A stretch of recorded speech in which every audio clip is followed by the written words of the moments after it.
Pauk, who has died age 67, was born Kavin in Beret, in Kampong Tom province of northern Cambodia. Hello everyone, welcome to my channel. Please smash the subscribe button and like the video. Thank you so much.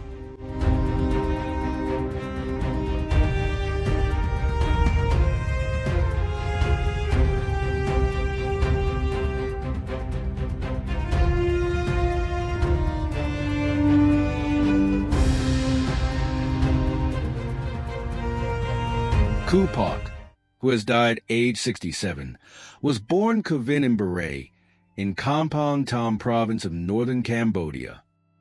He was only 15 when French forces raided his village.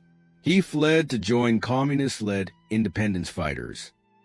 Following France's departure 5 years later in 1954, King Sihanouk's police welcomed Vin home with a 6-year sentence. Released in 1957, he married Soan, a local woman. They had 6 children. A neighbor recalls Vin selling alcohol, buying chickens, and doing political work in Beret. In 1964, Vin was attacked by police and driven into the forest. A witness saw the beginnings of the local Khmer Rouge insurgency. 54 men and women with 2 carbines secretly gathered in Pauk forest. Vin assumed the revolutionary name Pauk in memory of this hideout. One night in April 1968, the rebels struck, killing 7 people in 3 villages. Pauk had launched a career that would catapult him to the top ranks of a genocidal regime. When the Vietnam War smashed into Cambodia in 1970, Khoi Thuan was running the Khmer Rouge Underground's northern zone. Pauk became his military commander. Pauk attacked Lon Nol's U.S.-backed Cambodian troops, Vietnamese communists, and Khmer civilians. A witness, Pon, says Khmer Rouge troops came to Beret in 1971 and threw grenades into the houses of those who had sheltered the Vietnamese. In some cases, they killed entire families. Lon Nol forces found 62 tombs and mass graves, containing 180 corpses. Khmer Rouge internal divisions grew. According to Pon, on this side of the Mekong, the north, the Khmer Rouge would not let people wear colorful clothing. On the other side, they would. On this side, they wanted to know why the others did not obey the rules of the organization Anchor, and they would shoot people coming from there. The U.S. B-52 bombardment of Cambodia killed up to 150,000 peasants and reached its height in 1973. Pauk's troops punished villagers for being CIA agents and allegedly bringing in the U.S. planes. Like extremists elsewhere in Cambodia, Pauk was the bombing's regional beneficiary. He became Thuan's rival. One of his soldiers described Pauk's rule. In the Kampong Tom region, the organization was led by very severe men. Their discipline was terrible. There were many executions. Buddha statues were destroyed and the pagodas secularized. There were camps for women, children, young women, and young men. Meals were eaten communally and rations consisted only of rice soup without meat. Children were forbidden to respect their parents, monks to pray, husbands to live with their wives. The totalitarian system of Pol Pot's democratic Kampuchea was emerging in northern Cambodia. In 1973, northern troops invaded Kampong Cham City and deported 15,000 people to the countryside.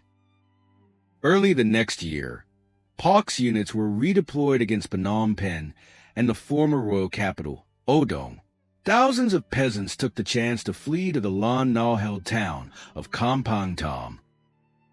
We were forced to work very hard and got nothing, one explained. Black clothing was compulsory and executions common. Ethnic minorities were to be broken up. A northern zone order prohibited Muslim camps from concentrating in one area. Troops fired into a crowd of Cham fishermen, killing and wounding more than 100. Forces led by Pauk and Southwest Zone Commander Mok overran Odong in 1974. A peasant recalls, 40,000 people were sent in all directions. The Khmer Rouge burned houses everywhere. Khmer Rouge victory came with the capture of Phnom Penh in April 1975. Pauk's forces helped evacuate its 2M inhabitants at gunpoint. Thuan, transferred to the capital, was purged by Pol Pot's Communist Party Center in 1976. Pauk became party secretary of the Northern Zone. He executed Thuan's loyalists and appointed 10 of his own relatives to key positions. When popular revolt broke out in 1977, Pauk had hundreds massacred. Across the Mekong in the Eastern Zone, Muslim Khams revolted in 1975. An official there complained to Pol Pot of his inability to implement the dispersal strategy according to the decision that you, brother, had discussed with us. Pol Pot had ordered 150,000 Eastern Khams to be dispersed across the Northern and Northwest zones. But Pauk's northern officials rejected the 50,000 Cham deportees. They absolutely refused to accept Islamic people, preferring only pure Khmer people. In a message to Pol Pot, Pauk denounced enemies such as Islamic people. He was promoted to Deputy Chief of the General Staff under Moc. In 1977, Pauk took his forces to the east to attack across the Vietnamese border. Pol Pot joined him to address the troops.